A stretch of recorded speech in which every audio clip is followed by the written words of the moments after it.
You're looking at a 80-million-year-old fossil, according to the experts, the evolutionary experts. And where did I find this? The American Museum of Natural History. Fighting dinosaurs. Okay, let's refer to the chart of geological time. The evolution and fossil record, paleontology, okay? Reptiles appear where? In the Paleozoic era. Notice that? Go right over and down, reptiles appear. They appear what year? 544 to 245 million years ago. Do you understand we have little lizards today that date back, haven't changed since the Paleozoic era? No, we don't. Lizards didn't appear until the Jurassic, the middle period of the Mesozoic era. A lot of folks are confused about what a lizard is. It isn't just any old reptile. Otherwise, crocodiles would be lizards too, which they obviously aren't. Before I can explain what a lizard is, you have to understand what a reptile is. Once upon a time, Aristotle defined reptiles as a sort of developmental grade betwixt amphibians and mammals. That's not too far off, considering what little data he had to work with. But now we know that Aristotle's evolutionary ladder is incorrect. Real-life biodiversity follows a pattern more like Darwin's tree of life, in which paraphyletic grades just don't make sense. For example, in Linnaean classification, reptiles would at one point encompass all amniote ancestors, including our own, rendering the term meaningless. Because according to the old classification, once something becomes homeothermic, it stops being a reptile. This doesn't make any sense either, since it's impossible to grow out of one's ancestry, and that is exactly the sort of silliness creationists want to make evolution out to be. No. Phylogenetics demands that if the word reptile means anything anymore at all, it can only be a synonym of the word diapsid. Anapsids, like turtles, are generally excluded from the clade because they appear to have diverged prior to the line leading to true reptiles.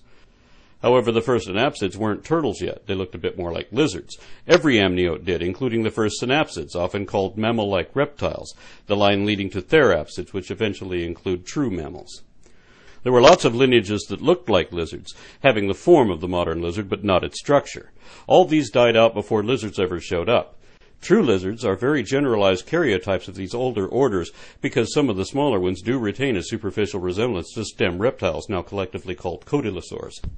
But actual lizards are still distinguishable by a suite of typical characteristics, including a type of dermal scale that is unique to the order Squamata. What about a couple of Cretaceous squamates? As I've said before, the further back you look into the fossil record, the simpler and more similar different lineages appear to be, until they appear to converge, becoming virtually indistinguishable. If you trace the ancestry of cats and viverids back through the fossil record, you'll see that both trees fork at what appear to be a pair of similar sisters. If you keep on joining their line to the stem of all bears, dogs, weasels, and seals, you'll see that all carnivores come from something that doesn't exist anymore but looks rather like a raccoon. This sort of phylogeny can be easily confirmed on many different levels and never deviates. If you trace all mammalian lineages, including marsupials, you'll eventually come to something like a Solenodon.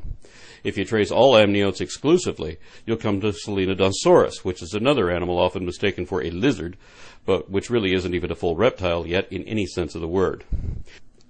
There were many ancient reptilian lineages, cousins to lizards, several lines of them, that have all disappeared completely but which showed amazing adaptations. Some of these lineages changed in dramatic ways, while others had more subtle variations, but a wider variety of them.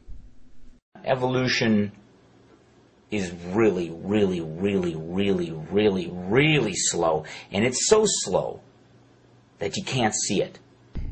Usually that's true, but not always. We've seen some macroevolutionary events occurring in real time, even among lizards. But even if we weren't there to witness it, there are still lots of ways we can trace clues in the present to tell what has gone on in the past. It is also important to remember that evolution works like any other aspect of real life, in that not everything progresses, or progresses at the same speed. It's just like at work. Some employees may suddenly excel, soaring through the corporate ranks, while others may still be in the same position doing the same old thing as long as they're there. Some even get demoted. Not everything moves in the same pace or in the same direction, and some don't seem to change much at all. What we have here is lizards haven't changed.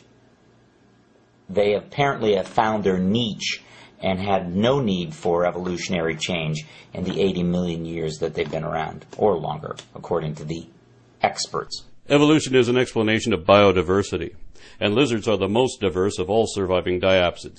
Phytosaurs, pterosaurs, elasmosaurs, ichthyosaurs, and many other ancient reptilian orders are all now entirely extinct, leaving squamates to account for roughly 96% of all extant endothermic reptile species.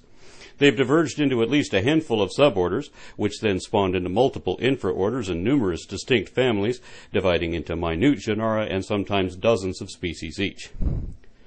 And that's just the ones we still have now. The 7,500 to 8,000 species estimated to be alive today make no reference to the lizard lineages left behind, including the massive mosasaurs, the largest lizards that ever lived.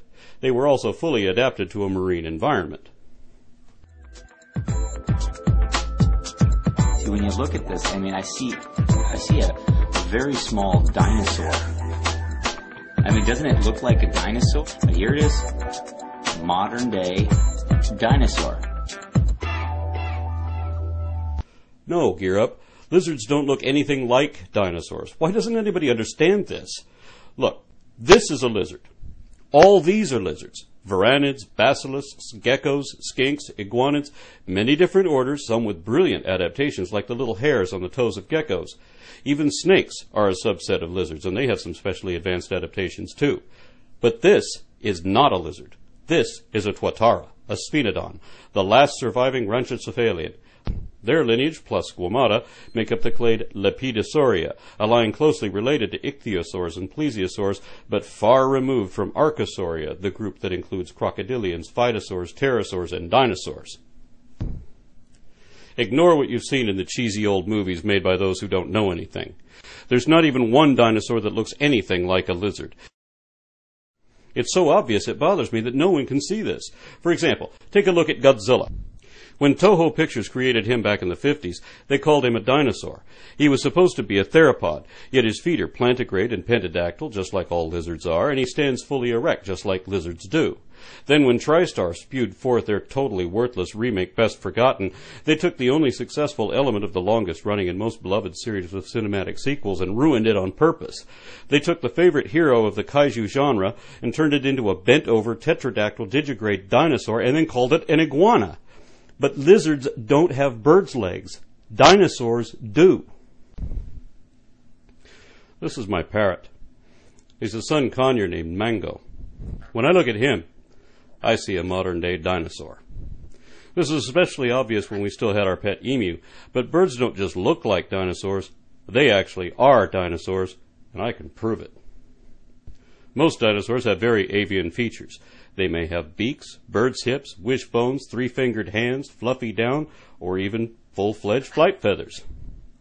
Every feature that is known to exist in every bird universally accepted as such is also found on dinosaurs. Four-chambered heart, fused caudal vertebrae, gastroliths, even the avian respiratory system have all been found on fossil theropods, especially dromaeosaurs and maniraptors. You can distinguish birds among dinosaurs, but it is no longer possible to distinguish birds from dinosaurs. Here another division occurs, this time determined by the number of holes appearing in a particular place in the structure of the skull. On the one hand, we have synapsids with one temporal fenestra. On the other hand, we have what are traditionally known as reptiles, starting with anapsids that have no temporal fenestra, and diapsids which have two.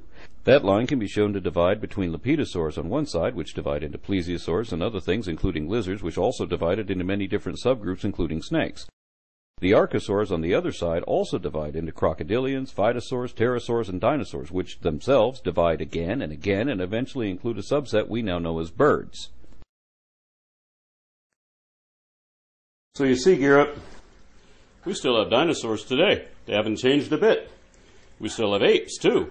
See?